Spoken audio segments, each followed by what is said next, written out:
Jadi ya, pertanyaannya video gue sifatnya deduktif-induktif kah atau induktif-deduktif kah? Dan semuanya itu dilakukan untuk mencapai kesimpulan yang rasional. Kebenaran seringkali didasarkan pada fakta dan bukti yang dapat diuji, tidak melibatkan perasaan atau asumsi pribadi. Dan tujuannya adalah untuk mencapai kesimpulan yang bisa diuji fakta kebenarannya. Ini biasanya digunakan dalam pemecahan masalah, pengambilan keputusan, atau pembuktian suatu teori. Nah, contoh benaran ini kayak gimana? Contoh benaran adalah kalau semua manusia pasti mati dan gue manusia, berarti gue juga pasti akan mati. Jika suhu udara turun, kemungkinan besar akan hujan karena suhu rendah membuat uap air mengembun.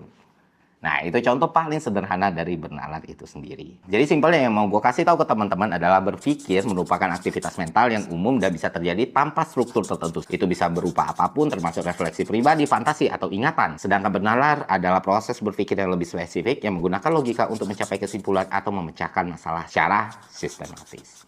Nah, untuk step up the game, yang lu butuhin itu nggak cuma berpikir. Lu harus punya kemampuan bernalar dengan baik, karena kemampuan bernalar dengan baik ini akhirnya membuka semua kemungkinan ataupun posibilitas yang ada di dalam hidup lu. Oke, salah satu orang yang gue kenal konsisten membahas logika, nalar, rasionalitas, dan lain sebagainya ini ya jelas Kania Cita ya. Dan dalam ekosistem pop dan digital di Indonesia, dari awal kemunculan, beliau konsisten membahas ini dan bertahan sampai sekarang. Jadi kalau lu mau tahu pembahasan lebih lanjut, silahkan nonton channelnya Kania Cita. Oke, kita bikin simpel lagi. Di dunia ini kan ketika dihadapi dengan yang namanya proses belajar, ada dua jenis manusia. Pertama, manusia yang menganggap proses belajar sebagai beban. Kedua, manusia yang menganggap proses belajar sebagai penghasil kebahagiaan.